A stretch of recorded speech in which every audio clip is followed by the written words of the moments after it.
sodelovanju je Zorana Predina povabil urednik založbe Litera Orlando Uršič, ki je potencial prepoznal v kolumnah, ki jih je Predin pisal za časopis Dnevnik. Te so bile osnova, iz katerih je Predin zgradil svoje zgodbe. Med njimi je v knjigi tudi nekaj takšnih, ki so za časnik bile cenzurirane ali neobjavljene. Vznemirjen. Zdelo se mi je, da me ne bo nikoli zaneslo v pisanje na tak način, ampak življenje se obrača in pomirja me taka zadeva. Ne.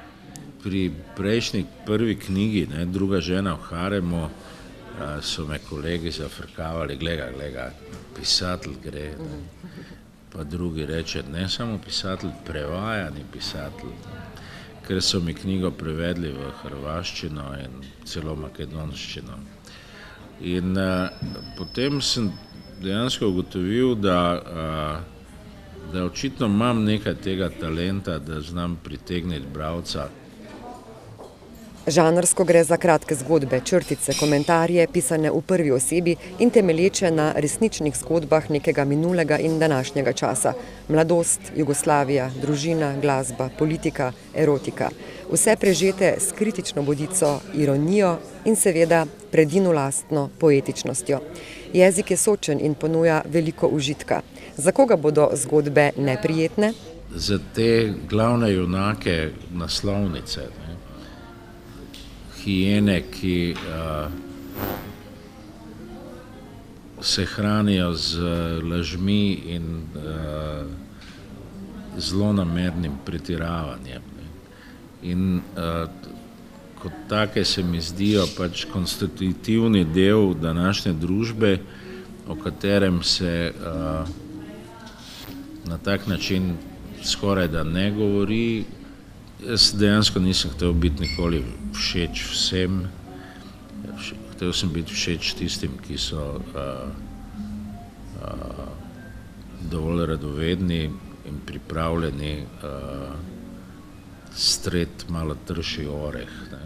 Edino, kar me zanima, je, če se spomnim recimo svojega velikega prijatelja in mentorja Arsena Dedića in njegovega značaja. On si je zgradil svoj svet in svojo filozofijo na tak način, da mu nikoli ni bilo treba ne lagati, ne tajiti.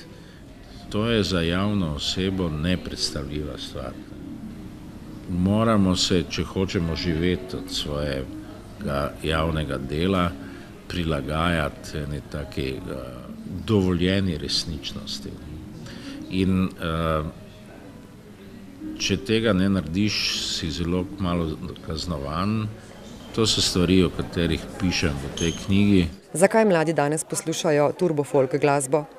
Mladi enostavno ne najdejo načina, da bi se distancirali od starega sveta, da bi se postavili na svoje noge in recimo poskušali z neko revolucijo, ki je nujno potrebna za vsako mladost, da se začne identificirati sama s sabo. Avtor sam pravi, da knjige danes bere le še butično občinstvo.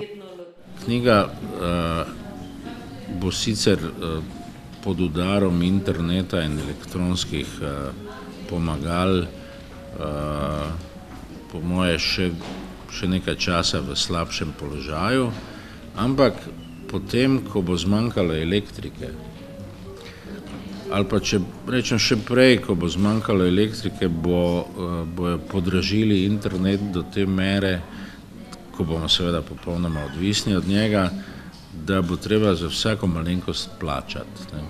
In takrat se bo moralo kolo zavrteti nazaj. Je pa res, da je to neke vrste optimizem, ki je mogoče popolnoma zgrešen, ampak jaz si pač ne morem pomagati, rad hodim z glavo skozi zid. Tako sta avtor in urednik sprva tudi hotela nasloviti knjigo. Naslovnico je oblikoval Predinov najmlajši sin, 14-letni Črt. Njegova ilustracija pa se je znašla tudi na majicah, ki jih bo prav tako mogoče kupiti. Predin je še povedal, da se mu Mariborski salon uporabnih umetnosti, kjer je potekala prva predstavitev knjige, druga bo 10. oktobra v ljubljanskem konzorciju, zdi krasen primer novega Maribora. Prostor, kakršnega menda nima niti London.